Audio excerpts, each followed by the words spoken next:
اعوذ باللہ من الشیطان الرجیم بسم اللہ الرحمن الرحیم وَلِمَنْ خَافَ مَقَامَ رَبِّهِ جَنَّتَانِ فَبِأَيِّ آلَاءِ رَبِّكُمَا تُكَذِّبَانِ۔ اور اس شخص کے لیے جو اپنے رب کے سامنے کھڑے ہونے سے ڈرتا رہا، دو باغ ہوں گے، دو جنتیں ہوں گی، تو تم اپنے پروردگار کی کون کون سی نعمتوں کو جھٹلاؤ گے۔ پیچھے جہنمیوں کا تذکرہ تھا۔ اللہ رب العزت کا قرآن کریم میں یہی طریقہ ہے کہ جہاں پر جہنمیوں کا تذکرہ ہوتا ہے اسی کے ساتھ جنتی لوگوں کا بھی تذکرہ ہوتا ہے۔ جہاں پہلے جنتی لوگوں کا تذکرہ ہوتا ہے وہاں اس کے بعد جہنمی لوگوں کا تذکرہ ہوتا ہے، دونوں چیزوں کا برابر ساتھ میں تذکرہ ہوتا ہے۔ اللہ رب العزت اس آیت میں فرماتے ہیں کہ اس شخص کے لیے جو اپنے رب کے سامنے کھڑے ہونے سے ڈرتا رہا، دو جنتیں ہوں گی۔ یہ اس مختصر سی آیت کے اندر بہت گہری حقیقت اللہ تعالیٰ نے بیان فرمائی ہے۔ یہ جو جملہ ہے، اللہ کے سامنے کھڑے ہونے سے ڈرتا رہا، یہ ایسی چیز ہے کہ انسان کی زندگی میں اندر سے جو تبدیلی آتی ہے،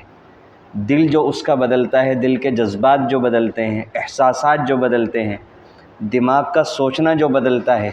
وہ اسی تصور کی وجہ سے بدلتا ہے کہ قیامت کے دن جب میں اللہ کے سامنے کھڑا ہوں گا تو میں اس بات کا کیا جواب دوں گا۔ باقی اگر اس بات کا خیال انسان کو نہیں پیدا ہوتا اور تبدیلی آتی ہے تو وہ اللہ کے خوف کی وجہ سے نہیں آتی۔ کبھی کسی لالچ کی وجہ سے تبدیلی انسان لے آتا ہے، کبھی معاشرے میں عزت حاصل کرنے کے لیے یا کسی اور وجہ سے۔ اصل اللہ کی رضا کے لیے جو تبدیلی آتی ہے تو اس کے سامنے یہی خیال ہوتا ہے کہ میں قیامت کے دن اللہ کو کیا منہ دکھاؤں گا، جب ہی وہ انسان اپنے آپ کو بدلتا ہے۔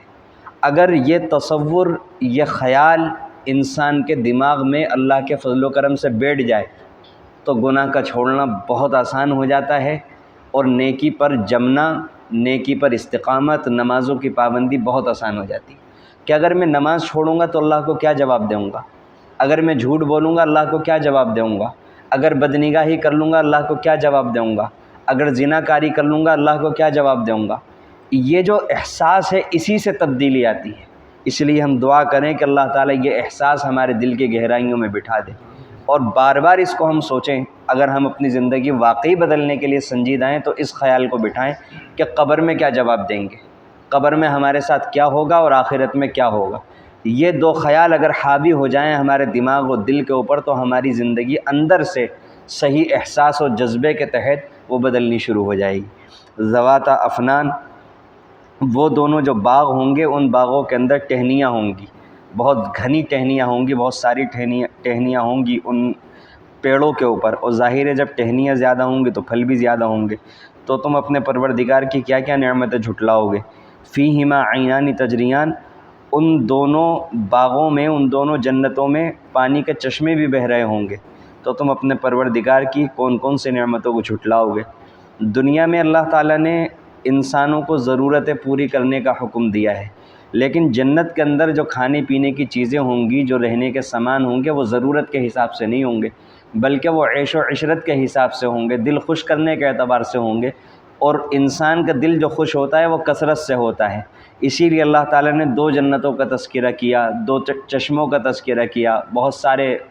درختوں کا تذکرہ کیا، درختوں کی پھلوں کی کثرت کا تذکرہ کیا، کیونکہ وہاں پر مقصود انسان کی بھوک مٹانا نہیں ہوگی بلکہ وہاں پر مقصود انسان کی نظر کو وہ منظر اچھا لگے، انسان کے دل کو خوشی ہو، وہاں مقصود یہ ہوگا۔ فیہما من کل فاکہۃ زوجان، ان باغوں میں جو پیڑ ہوں گے ان پیڑوں پر ہر پھل کی دو دو قسمیں ہوں گی، ایک ایک پھل کی کئی کئی قسمیں ہوں گی۔ فَبِأَيِّ آلَاءِ رَبِّكُمَا تُكَذِّبَانِ، تو تم اپنے پروردگار کی کون کون سی نعمتوں کو جھٹلاؤ گے۔ مُتَّكِئِينَ عَلَىٰ فُرُشٍ بَطَائِنُهَا مِنْ اسْتَبْرَقٍ وَجَنَى الْجَنَّتَيْنِ دَانٍ، وہ جو جنتی ہوں گے وہ ایسے قالینوں پر، ایسے بستروں پر ٹیک لگائے ہوئے ہوں گے جن کا استر دبیز ریشم کا ہوگا۔ جب استر کا یہ عالم ہوگا تو اوپر کا کپڑا کتنا زبردست ہوگا۔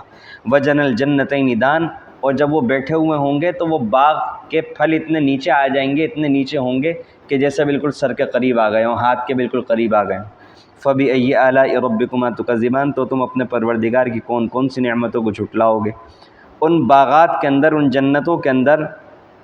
آنکھوں کو پست کرنے والی، آنکھیں پست رکھنے والی باحیا قسم کی عورتیں ہوں گی، جنتی عورتیں ہوں گی، ان کو ان سے پہلے، ان جنتیوں سے پہلے کسی انسان اور کسی جنات نے ہاتھ تک نہیں لگایا ہوگا، تو تم اپنے پروردگار کی کون کون سی نعمتوں کو جھٹلاؤ گے؟ یہ انسان کا مزاج ہے کہ انسان کسی بھی نعمت سے صحیح معنوں میں لطف اندوز نہیں ہو سکتا اگر اس کی شریکہ حیات اس کے ساتھ نہ ہو، جو اس کی زندگی کی ایک بہترین ساتھی ہوتی ہے۔ اسی جذبات کے تحت اور اسی خواہش کے تحت اللہ تعالیٰ نے وہاں بھی یہ انتظام رکھا ہے، اور اللہ تعالیٰ نے اس میں جن الفاظ سے تذکرہ کیا ہے وہ یہ ہے قاصرات الطرف، نگاہ کو پست رکھنے والی، یہ اشارہ کیا ہے ان کے باحیا ہونے کی طرف۔ عورت کا سب سے بڑا وصف، عورت کا سب سے قیمتی جوہر اور اس کے اخلاق کا محافظ یہی حیا ہوتی ہے۔ اگر عورت کے اندر سے حیا نکل جاتی ہے تو عورت ہرجائی ہو جاتی ہے، اور جب عورت ہرجائی ہوتی ہے تو اس کے اندر وفاداری نہیں رہتی، اور جب اس کے اندر وفاداری نہیں رہتی تو خاندان کے اندر اور اس رشتے کے اندر جو اس کا جو مقام ہے وہ ریڑھ کی ہڈی کا ہے، تو جب وہ ریڑھ کی ہڈی والا عمل، بے وفائی جب اس کے اندر آتی ہے وہ انجام نہیں دے سکتی، تو اس کا جو وصف ہے، اس کی جو حقیقت ہے وہ بالکل برباد ہو کر کے رہ جاتی ہے اگر اس کے اندر سے حیا نکل جائے۔ یہ والا موضوع ایسا ہے کہ اگر اس کو بیان کیا جائے، قرآن نے اتنے سے لفظ سے جو اشارہ کیا ہے، اور آج کے زمانے میں جو فساد ظاہر ہوا ہے حیا کے ختم ہونے کے نتیجے میں، تو بڑی لمبی بات ہو جائے۔ آج کے زمانے میں بہت سارے واقعات بہت تیزی سے کثرت سے بڑھ رہے ہیں کہ 3 بچوں کی ماں، 4 بچوں کی ماں، 5 بچوں کی ماں وہ کسی غیر مرد کے ساتھ بھاگ رہی۔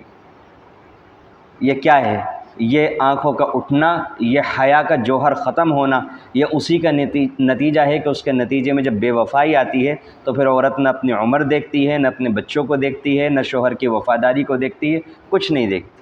یہ وصف یہ ماں باپ کی ذمہ داری ہے۔ اللہ تعالیٰ جب بچی چھوٹی پیدا ہوتی ہے وہ بہت باحیا ہوتی ہے، لیکن ماں باپ اس کو جیسے کپڑے پہناتے ہیں، جو اس کو دکھاتے ہیں، جو اس کو تربیت دیتے ہیں کہ ابھی بچی چھوٹی ہے، اونچے اونچے کپڑے پہنانا اور اس کو فیشن والا ماحول دینا، ان سب چیزوں سے اس کی حیا ختم ہو جاتی ہے۔ پھر بچی جب بڑی ہوتی ہے، اب ماں باپ چاہتے ہیں کہ اب یہ برقع اوڑھ لے، اب ماں باپ چاہتے ہیں یہ پردہ کر لے، اب اسے وہ ایک مصیبت محسوس ہوتی ہے۔ تو جو بھی عادت ہم یہ چاہتے ہیں بچوں کو بڑا کر کے جو عادت ڈالنی ہے، اس کی بچپن سے عادت ڈالنی پڑتی ہے، اور یہ وصف اگر نکل جاتا ہے انسان کے اندر، پھر یہ دوبارہ پیدا ہونے بہت مشکل ہوتے ہیں۔ تو اللہ تعالیٰ نے جو بات بیان کی ہے، یہ ہے تو چھوٹا سا جملہ لیکن بڑا گہرا ہے، اور کسی انسان نے انہیں ہاتھ نہیں لگایا ہوگا، یہ ان کی پاک دامنی کی طرف اشارہ ہے۔ جب عورت باحیا ہوتی ہے اور تو حیا اس کے اخلاق کا سب سے بڑا محافظ ہوتا ہے، تو پھر ظاہر ہے کہ پھر وہ ایسی زندگی گزارتی ہے کہ ہاتھ لگانے کی بات تو بہت دور ہے، کہ اس کی کوشش یہ ہوتی ہے کہ کوئی میلی نگاہ والا، گندی نگاہ والا مجھ پر نگاہ بھی نہ ڈالے، اور اسلام نے ایسا نظام دیا ہے برقعے کے ذریعے سے۔ کأنہن الیاقوت والمرجان، وہ اپنی قیمت کے اندر اور اپنی خوبصورتی کے اندر ایسی ہوں گی جیسے کہ یاقوت اور مرجان۔ تو تم اپنے رب کی کون کون سی نعمتوں کو جھٹلاؤ گے؟ هل جزاء الاحسان الا الاحسان، نیکی کرنے کا بدلہ نیکی کے اجر کے سوا اور کیا ہو سکتا ہے؟ یعنی اللہ تعالیٰ فرمانا چاہتے ہیں کہ جب بندوں نے میرے ڈر کی وجہ سے ہر کام سے رکے رہے، جھوٹ بول کر کے فائدہ اٹھا سکتے تھے، کئی ہزار روپے کا نفع کما سکتے تھے، لیکن یہی سوچ کر کے میں اپنے پروردگار کو کیا منہ دکھاؤں گا، سچ بول دیا، دنیا میں نقصان اٹھا لیا۔ دنیا میں بدنگاہی کر کے مزے لے سکتے تھے، نوجوانی میں زنا کر کے مزہ لے سکتے تھے، لیکن میرے خوف کی وجہ سے، میری محبت کی وجہ سے نگاہوں کو پست کر لیا، زنا سے اپنے آپ کو بچا لیا، غیبتوں سے بچایا، چغلیوں سے بچایا، مشقتیں اٹھا کر بچوں کی اچھی تربیت کی، بچوں کو نمازی بنایا، ہر وقت یہ جو پریشانیاں اٹھائی ہیں، تو اللہ تعالیٰ فرماتے ہیں کہ ان نیکی کا، اس احسان کے علاوہ اور کیا بدلہ ہو سکتا ہے؟ تو اللہ تعالیٰ فرماتے ہیں کہ اس وجہ سے اللہ تعالیٰ جنت عطا فرمائیں گے، تو تم اپنے پروردگار کی کون کون سی نعمتوں کو جھٹلاؤ گے؟ سچی بات یہ ہے کہ جنت کا تصور دنیا میں رہتے ہوئے نہیں کیا جا سکتا۔ یہ جو اللہ تعالیٰ نے قرآن کریم میں جو جھلکیاں دکھائی ہیں، جو بیان کیا ہے، تو اس بیان کرنے کا مقصد صرف یہ ہے کہ انسان کے ذہن کے تھوڑا سا قریب آ جائے کہ جنت میں کیا کیا مل سکتا ہے، نہیں تو حقیقت یہ ہے کہ وہ وہاں کی نعمتیں جو اللہ تعالیٰ نے بنائی ہیں، اللہ تعالیٰ یہ فرماتے ہیں کہ اس کائنات کی اللہ کی نظر میں مچھر کے پر کے برابر بھی اوقات اور حیثیت نہیں ہے، اور اس کائنات میں ایسی ایسی خوبصورت جگہیں ہیں کہ وہاں کے مناظر دیکھ کر کے انسان کی آنکھیں پھٹی کی پھٹی رہ جاتی ہیں، جس کی قیمت اللہ کی نظر میں مچھر کے پر کے برابر بھی نہیں ہے، اس کی خوبصورتی کا یہ عالم ہے کہ انسان فدا ہے، اور جس کو اللہ تعالیٰ نے فرمایا وہ خوبصورت ہے، اس کی خوبصورتی کا عالم کیا تصور کر سکتا ہے انسان اپنی مختصر سی عقل سے؟ کر ہی نہیں سکتا۔ یہ جو خاکے اللہ تعالیٰ نے بیان فرمایا، یہ بس اس کا مقصد اتنا ہوتا ہے کہ انسان کی عقل کے تھوڑا سا قریب آ جائے کہ کیا کیا مل سکتا ہے۔ وہ جو اجمالی اشارات ہیں، وَلَكُمْ فِيهَا مَا تَشْتَهِي أَنفُسُكُمْ، جو دل چاہے گا وہ سب ملے گا۔ یہ اتنا زبردست اشارہ ہے، جو بھی دل چاہے، تمہاری چاہتیں ختم ہو جائیں گی، جنت کی نعمتیں جو دل چاہے اللہ تعالیٰ نے، یہ اللہ کا قول ہے۔ اگر کوئی انسان، ہم کسی کا مہمان ہو، وہ ہم سے کہے کھانے کی بات چلے اور مہمان یہ کہے کہ جو چاہے وہ مانگ لو، تو اگر انسان چاہے گا تو آسانی سے وہ چیز مانگ لے گا جو وہ نہیں دے سکے گا۔ نہیں کر سکتا انسان کے جو چاہے مانگ لو، نہیں کہہ سکتا دنیا میں بڑے سے بڑا مالدار، بڑے سے بڑا بادشاہ بھی ایک دم ساری چیزیں مہیا نہیں کر سکتا۔ انسان دماغ لگا کر کے ایسی چیز کا مطالبہ رکھ سکتا ہے جو وہ نہیں پوری کر پائے گا۔ یہ اللہ ہی کی شان ہے۔ اللہ تعالیٰ نے کہا سب لوگ ایک ہی وقت میں جو چاہے مانگ لینا، سب کو مل جائے گا اور ملتا رہے گا جو چاہے گا۔ یہ جنت کی مختصر سی جھلکیاں اللہ تعالیٰ نے اس طرح سے ہمارے سامنے وعدے کی ہیں۔ اللہ تعالیٰ سے دعا ہے کہ اللہ تعالیٰ ہم سب کو جنت والے اعمال کرنے کی توفیق عطا فرمائے، اور اللہ رب العزت اپنے فضل و کرم سے ہم سب کو جنت میں پہلی مرتبہ کا داخلہ عطا فرمائے، اور جہنم سے ہم سب کو آزاد فرمائے۔ سبحان اللہ۔